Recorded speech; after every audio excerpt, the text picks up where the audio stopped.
Welcome to Sophia Coaching Center. Today PGTRB Maths Unit 5 Operations Research Simplex Method பார்த்தோம். So next அதோட continuation remark some fundamental properties of solutions அதெல்லாம் பார்க்க போகிறோம். Last வீடியோவில் வந்து simplex method பார்த்தோம் இல்லையா. ஸோ அதில் வந்து நம்ம என்ன பண்ணோம் அப்படின்னா 2 டெசிஷன் வேரியபிள்ஸ் இருக்க ஒரு சம் தான் பார்த்தோம். பட் சிம்ப்ளெக்ஸ் மெத்தடை பொறுத்த வரைக்கும் என்ன அப்படின்னு சொன்னாக்கா மோர் தென் 2 டெசிஷன் வேரியபிள்ஸ் இருக்கும்போது தான் நம்ம அதை ப்ரொசீட் பண்ணுவோம். ஸோ உங்களுக்கு எக்ஸாம்பிளுக்காக தான் அந்த 2 டெசிஷன் வேரியபிள்ஸ் உள்ள சம் வந்து நான் நேற்று பட் 2 டெசிஷன் வேரியபிள்ஸ் இருக்கும்போது நம்ம என்ன பண்ணலாம் அப்படின்னா அதை கிராஃபிக்கல் மெத்தட்லேயே சால்வ் பண்ணி கொண்டு வந்துடலாம். ஸோ அது அதே சேம் சம் சிம்ப்ளெக்ஸ் மெத்தட் போட்டோம்ல சேம் சம் வந்து கிராஃபிக்கல் மெத்தடில் போட்டிங்கனாலும் சேம் அதே ஆப்டிமம் சொல்யூஷன் தான் கிடைக்கும். ஓகேவா? ஸோ அதை யாரும் டவுட்ஸ் கேட்பீங்கன்னு நினச்சேன். கமெண்ட் செக்ஷனில் யாருமே அது கேட்கல. ஸோ 2 டெசிஷன் வேரியபிள்ஸ் இருக்கும்போது கிராஃபிக்கல் மெத்தடே யூஸ் பண்ணிக்கலாம். And more then 2 decision variables அப்படிங்கும்போது தான் நம்ம வந்து என்ன பண்ணணும் அப்படின்னா சிம்ப்ளெக்ஸ் மெத்தட் வந்து ப்ரொசீட் பண்ணணும். ஓகேவா? ஸோ இப்போ ரிமார்க் பார்க்கலாமா? ஸோ ஆல்ரெடி ஃபஸ்ட்டு 2 பாயிண்ட்ஸ் பார்த்தாச்சு. மினிமைசேஷனாக இருந்ததுன்னா மேக்ஸிமைசேஷனாக மாற்றிக்கணும். Minimum Z equal to that is minus maximum of minus Z. Simplex மெத்தடை பொறுத்த வரைக்கும் பிவோட்டல் எலமெண்ட் வந்து is always positive. The number of extreme points of convex set of feasible solution is finite. Extreme பாயிண்ட்ஸ்னால் என்ன அப்படின்னா நம்மளுக்கு அந்த solution கிடைக்கிற பாயிண்ட்ஸ் இருக்கு இல்லையா, that is X equal to 24 and Y equal to 12 அப்படின்னு கிடச்சிச்சில, அதுதான் வந்து எக்ஸ்ட்ரீம் பாயிண்ட்ஸ் அப்படின்னு சொல்கிறாங்க. Of a convex set of feasible solution வந்து என்னவாக இருக்கும் அப்படின்னா ஃபைனைட்டாக இருக்கும். And fourth point, and extreme point can have at most M positive edges. எம்ங்கிறது இதை மென்ஷன் பண்ணுறாங்க அப்படின்னா number of constraints. Y value find out பண்ணுறோம் இல்லையா, அதுதான் சொல்லியிருக்காங்க.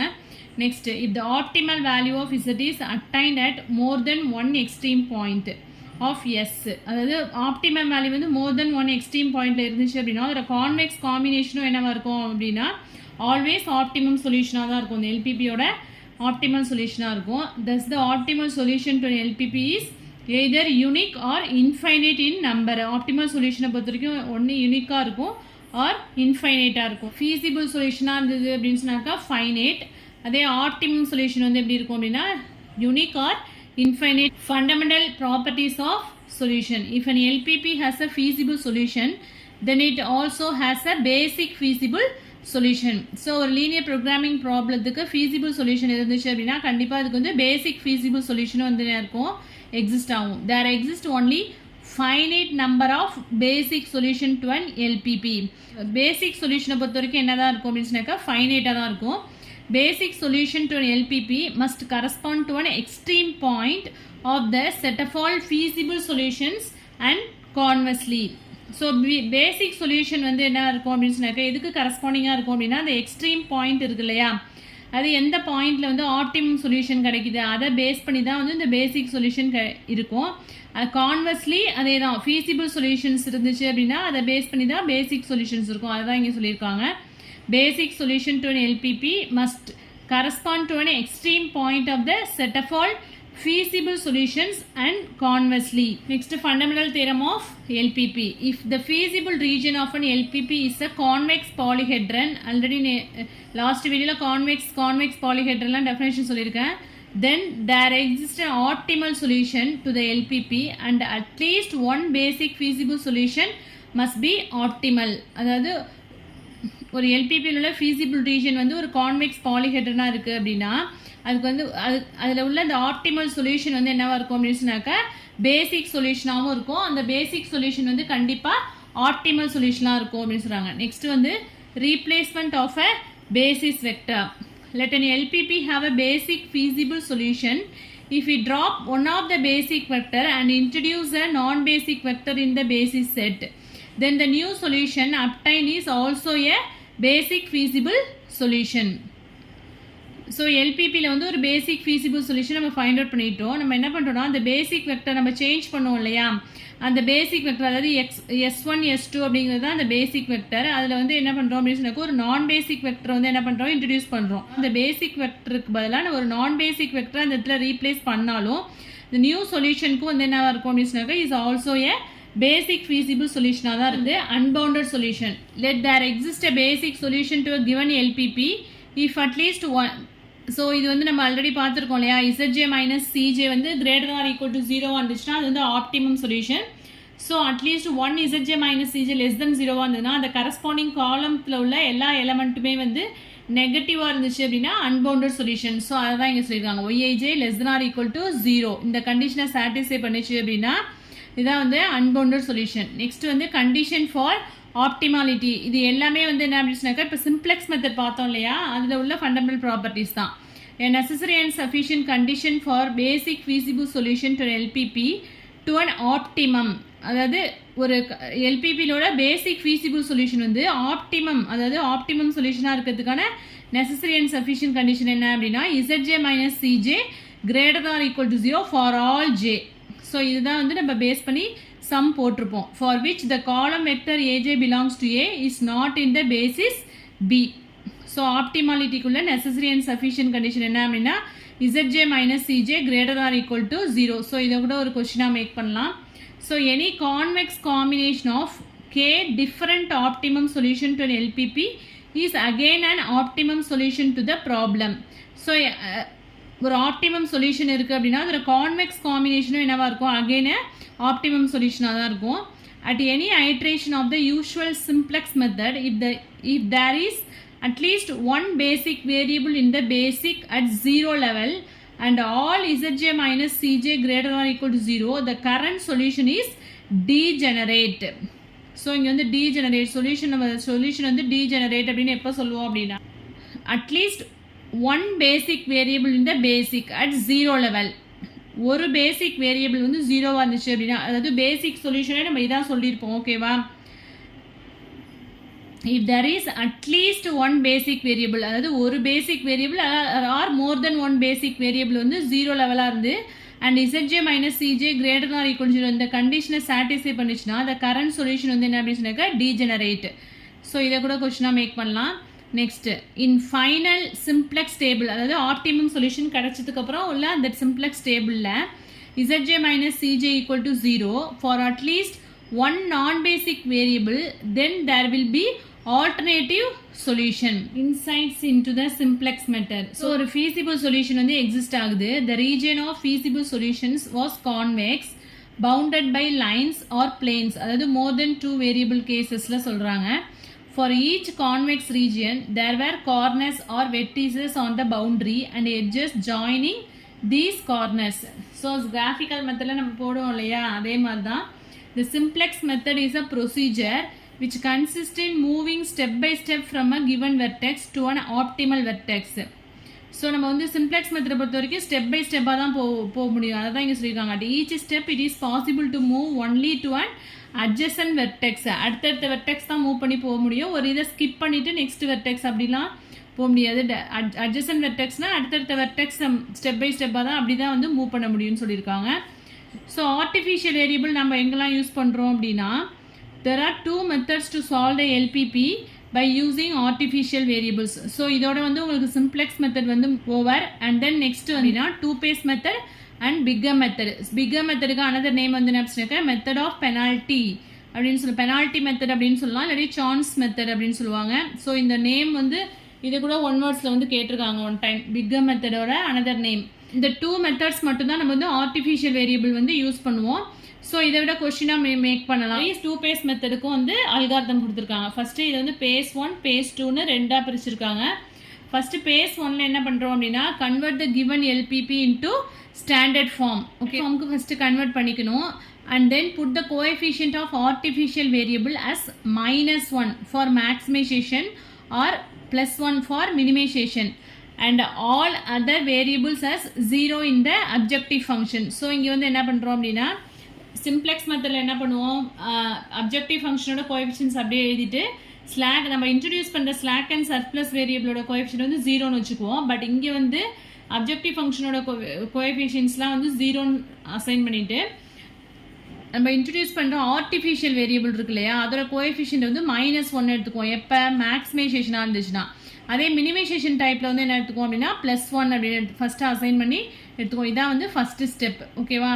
நெக்ஸ்ட் வந்து simplex algorithm. So maximum is star less than 0 and at least one artificial variable is present in the basis with a positive value, then the LPP does not possess any feasible solution. So maximum is star வந்து less than 0 இருந்தது. artificial variable at least ஒரு artificial variable அதாவது 1 or more artificial variable அதுதான் அட்லீஸ்ட்னு சொல்லியிருக்காங்க. Is present in the பேசிஸில் உள்ள artificial variable வந்து positive வேல்யூவாக இருந்துச்சு அப்படின்னா அந்த எல்பிபியில் வந்து என்ன இருக்காது அப்படின்னா ஃபீஸிபிள் சொல்யூஷன் இருக்காதுன்னு சொல்கிறாங்க. நெக்ஸ்ட் வந்து maximum is star equal to 0 and at least one artificial variable is present in the basis at 0 value. அங்கே வந்து பாசிட்டிவ் வேல்யூவாக இருந்ததுன்னா LPP does not possess any feasible solution. இங்கே மேக்ஸிமம் இஸ் ஸ்டாரும் 0, artificial variable present in the basis at 0, then the LPP possess feasible solution. இந்த கண்டிஷன் வந்து satisfy ஆனிச்சு அப்படின்னா இந்த எல்பிபிக்கு வந்து என்னவா இருக்கும் அப்படின்னா feasible solution இருக்கும். So then go to phase 2க்கு போகணும் இந்த கண்டிஷனை சாட்டிஸ்ஃபை பண்ணிச்சுன்னா. நெக்ஸ்ட் தேர்ட் ஒரு கண்டிஷன் கொடுத்துருக்காங்க. If maximum is star equal to 0 and no artificial variable is present in the பேசிஸில் வந்து ஆர்டிஃபிஷியல் வேரியபிளே இல்லை அப்படின்னா அப்பயும் நம்ம எங்கே போகணும் அப்படின்னா பேஸ் 2க்கு போயிடணும். இப்போ பேஸ் 2ல் வந்து என்ன கண்டிஷன் அப்படின்னா assign actual coefficient to the variables இந்த அப்ஜெக்டிவ் ஃபங்க்ஷன். ஸோ அப்ஜெக்டிவ் ஃபங்க்ஷனில் உள்ள அந்த கோஎஃபிஷியன்ஸ் வந்து இங்கே தான் நம்ம அசைன் பண்ணுறோம். And value 0 to the artificial variables. Artificial வேரியபிளோட கோஎஃபிஷியன்ஸ்லாம் 0ன்னு அசைன் பண்ணிக்கிறோம். That appear at 0 value in the final simplex table of phase 1. அதே மாதிரி இதெல்லாம் கன்வெர்ட் பண்ணிட்டு நெக்ஸ்ட் பேஸ் 1ல ஒரு ப்ரொசீஜர் சொன்னோம் இல்லையா, அதை அப்படியே வந்து கண்டினியூ பண்ணணும். So apply usual simplex algorithm to the modified simplex table to get the optimum solution of the original problem. So இப்போ பேஸ் 2ல நம்ம என்ன பண்ணியிருக்கோம் அப்படின்னா அப்ஜெக்டிவ் ஃபங்க்ஷனில் வந்து ஒரிஜினல் கோஎஃபிஷியன்ட் வந்து அசைன் பண்ணிட்டோம். அண்ட் ரிமைனிங் ஆர்டிஃபிஷியல் வேரியபிள்ஸ்லாம் வந்து 0ன்னு அசைன் பண்ணிட்டு நெக்ஸ்ட் வந்து என்ன பண்ணுறோம் அப்படின்னா சிம்ப்ளெக்ஸ் அல்காரிதத்தை வந்து ஃபாலோ பண்ணி நம்ம என்ன பண்ணுறோம் ஆப்டிமம் சொல்யூஷன் வந்து ஃபைண்ட் அவுட் பண்ணுறோம். இதுதான் வந்து two phase method. Two phase மெத்தடில் நம்ம என்ன பண்ணுறோம் ஆர்டிஃபிஷியல் வேரியபிள் வந்து இன்ட்ரடியூஸ் பண்ணுறோம். நெக்ஸ்ட்டு ஒரு நோட் கொடுத்துருக்காங்க பாருங்க. Artificial variable that do not appear in the basis solution may be deleted from the simplex table totally. So பேசிஸில் வந்து ஆர்டிஃபிஷியல் வேரியபிளே இல்லை அப்படின்னா என்ன ஆகிடும் அப்படின்னா the solution may be deleted from the simplex table. Next வந்து பிகம் மெத்தடு. ஸோ அதே மாதிரி தான் அங்கே வந்து +1 -1 போட்டிருப்போம். இங்கே வந்து +m -m அப்படின்னு போடுவோம். ஸோ பிகம் மெத்தட் என்ன சொல்லியிருக்காங்கன்னா convert the given LPP into standard form. So same அதே தான். Put the coefficient of artificial variables as -m for maximization. So இதெல்லாம் வந்து டிஆர்பி கொஷின்ஸு. மேக்ஸிமைசேஷனுக்கு வந்து பிகம் மெத்தடில் என்ன அசைன் பண்ணுறோம் ஆர்டிஃபிஷியல் வேரியபிள் கோஎஃபிஷியன்ட் -m. மினிமைசேஷனுக்கு வந்து +m. ஓகேவா. அதே டூ பேஸ் மெத்தடில் வந்து -1 +1 அப்படின்னு போடுவோம். Next apply simplex algorithm if at least one artificial variable is present in the basis with positive value. ஒரு ஆர்டிஃபிஷியல் வேரியபிள் வந்து பேசிஸில் பாசிட்டிவ் வேல்யூவாக இருந்துச்சு அப்படின்னா LPP does not possess and optimum basic feasible solution. So இந்த கண்டிஷனை சாட்டிஸ்ஃபை பண்ணிச்சுன்னா அதுக்கு வந்து என்ன கிடையாதுன்னா ஆப்டிமம் பேசிக் ஃபீஸிபிள் சொல்யூஷன் இருக்காது. The given problem is said to have a pseudo optimum basic feasible solution. So இந்த கண்டிஷனை வந்து என்ன சொல்கிறாங்க அப்படின்னா pseudo optimum basic feasible solution அப்படின்னு சொல்கிறோம். ஓகேவா. ஸோ பேசிஸில் உள்ள ஆர்டிஃபிஷியல் வேரியபிள் வந்து பாசிட்டிவாக இருந்துச்சு அப்படின்னா அதில் வந்து என்ன இருக்காது அப்படின்னா optimum basic feasible solution exist ஆகாது. அது வந்து என்ன சொல்கிறோம்னா pseudo optimum basic feasible solution அப்படின்னு சொல்லி. ஸோ இது வந்து பிகம் மெத்தடுக்கு உள்ள ஒரு எக்ஸாம்பிள் சம் தான். ஸோ இது வந்து பாருங்கள் உங்களுக்கு அண்டர்ஸ்டாண்ட் ஆகலை அப்படின்னா நான் வேணால் இந்த சம் வந்து எக்ஸ்பிளைன் பண்ணுறேன். ஓகேவா. ஸோ அல்காரிதமே இது வந்து ஈஸியாக புரியும். சிம்ப்ளெக்ஸ் மெத்தட் தான் கொஞ்சம் காம்ப்ளிகேட்டடாக இருக்கும். அதனால தான் வந்து நான் அதில் வந்து சம் வந்து எக்ஸ்பிளைன் பண்ணேன். ஸோ பிகம் மெத்தடை பொறுத்த வரைக்கும் வந்து உங்களுக்கு அல்காரிதம் வந்து படிக்கும் போதே நல்லா வந்து கிளியராக புரியும். ஸோ பாருங்கள் இது ரிலேட்டடாக வந்து சம்ஸ்லாம் இது வரைக்கும் கேட்டதில்ல. அல்காரிதத்துலேருந்து மட்டும்தான் வந்து கொஷின்ஸ் இது வரைக்கும் வந்திருக்கு. ஸோ சம்ஸ் வேணால் பார்த்துக்கோங்க போட்டிருக்கேன். எதுவும் இதில் வந்து புரியலை அப்படின்னா கேளுங்க. நான் வேணால் இதை வந்து இந்த சம் வேணால் ஒரு தடவை சொல்கிறேன். சொல்யூஷன் வந்து எந்த பாயிண்ட்டை கிடச்சிருக்குன்னா x1 = 4/5 x2 = 14/5 இருக்கும்போது. ஸோ இந்த சம்ஸ்லாம் வந்து உங்களுக்கு எக்ஸாம்ஸில் வந்து போகிறதுக்கு வந்து டைம் ரொம்ப எடுக்கும். அதனால் இது மாதிரி சம்ஸ்லாம் கேட்க மாட்டாங்க. மோஸ்ட்லி கேட்டதில்லை, இது வரைக்கும் கேட்டதில்லை. ஸோ டூ பேஸ் மெத்தட் பாருங்கள். டூ பேஸ் மெத்தடுக்கும் அதே தான், அந்த அல்காரிதம் ஃபாலோ பண்ணோம் இல்லையா. அதே மாதிரி ஃபஸ்ட்டு வந்து என்ன பண்ணுவோம் மேக்ஸிமம் இசட்டுக்கு வந்து மற்ற கோஎஃபிஷியன்ஸ் எல்லாமே வந்து என்ன 0ன்னு அசைன் பண்ணிக்கிட்டு ஆர்டிஃபிஷியல் வேரியபிளோட கோஎஃபிஷியன்ட் வந்து என்ன பண்ணணும் -1 ஃபார் மேக்ஸிமைசேஷன், அதனால் இங்கே வந்து மைனஸில் போட்டிருக்கோம். அதே மினிமம் இசட்னு எடுத்தோம் அப்படின்னா எல்லா மற்ற வேரியபிள்ஸோட கோஎஃபிஷியன்ஸ்லாம் 0 ஆக்கிட்டு ஆர்டிஃபிஷியல் வேரியபிளோட கோஎஃபிஷியன் வந்து +1 அப்படின்னு எடுப்போம். மினிமம்னா +1, மேக்ஸிமத்துக்கு -1, அதுதான் எழுதியிருக்கோம். நெக்ஸ்ட் வந்து we can proceed the algorithm.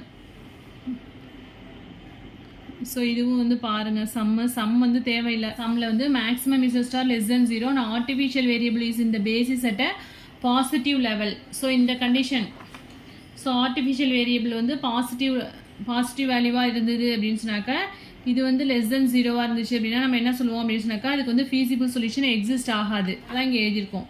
The original LPP does not possess any feasible solution.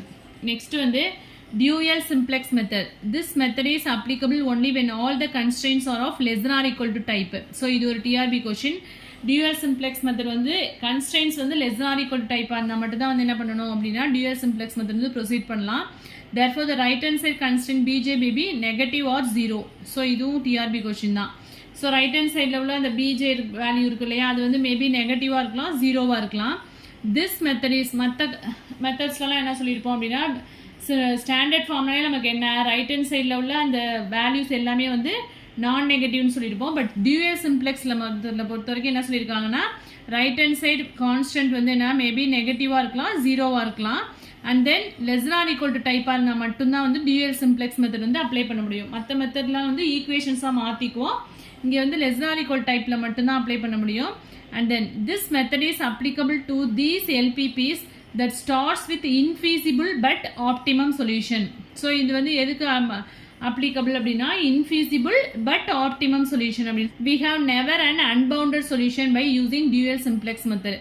So எல்லா கன்ஸ்ட்ரெயின்ஸுமே வந்து <= டைப்பாக இருந்தது அப்படின்னா, கிராஃபிக்கல் மெத்தட்லேயே நம்ம பார்த்துருக்கோம் இல்லையா, கன்ஸ்ட்ரெயின்ஸ் எல்லாமே வந்து <= இருந்தது அப்படின்னா நம்மளுக்கு வந்து அங்கே அன்பவுண்டட் சொல்யூஷன்ஸே கிடைக்காது. அன்பவுண்டட் சொல்யூஷன்ஸ் வரதுக்கு வாய்ப்பு இல்லை. அதே மாதிரி தான் இங்கே we have never an unbounded solution by using dual simplex method. So dual simplex மெத்தடை பொறுத்த வரைக்கும் நம்மளுக்கு அன்பவுண்டட் சொல்யூஷனே கிடைக்காது. ஓகேவா? ஸோ இதை இது ஃபுல்லாகவே ரொம்ப இம்பார்ட்டன்ட் தான். இதுலேருந்து வந்து எவ்வளோ கொஸ்டின் 4 கொஸ்டின்ஸ் வந்து எடுக்கலாம். So pivotal element is negative. So simplex மெத்தடை பொறுத்த வரைக்கும் pivotal element is always positive. Dual simplex மெத்தடை பொறுத்த வரைக்கும் என்ன அப்படின்னு சொன்னாக்கா, pivotal element is negative. Constrains எல்லாமே வந்து <= டைப்பாக இருக்கும். இங்கே <= இருக்கிறதுனால நம்ம என்ன பண்ணுறோம் அப்படின்னா, டோட்டலாக வந்து மைனஸால் மல்டிப்ளை பண்ணிக்கிறோம். ஸோ -x1 -x2 <= -1 அப்படின்னு வந்துடும். ஸோ நெக்ஸ்ட் இந்த கன்ஸ்ட்ரெயின்ஸில் வந்து மைனஸால் மல்டிப்ளை பண்ணால் -2x1 -3x2 <= -2. ஓகேவா? ஏன்னா வந்து பிஜே வந்து மேபி நெகட்டிவாக நமக்கு வரலான்னு ஒரு கண்டிஷன் கொடுத்துருக்காங்க. இது மாதிரி சேஞ்ச் பண்ணிவிட்டு next we can proceed the problem. ஓகேவா? ஸோ இதில் எதுவும் டவுட்ஸ் இருந்தது அப்படின்னா கமெண்ட் செக்ஷனில் கமெண்ட் பண்ணுங்கள். என் வீடியோ பிடிச்சா லைக் பண்ணுங்கள், ஷேர் பண்ணுங்கள், சப்ஸ்கிரைப் பண்ணுங்கள். தேங்க்யூ.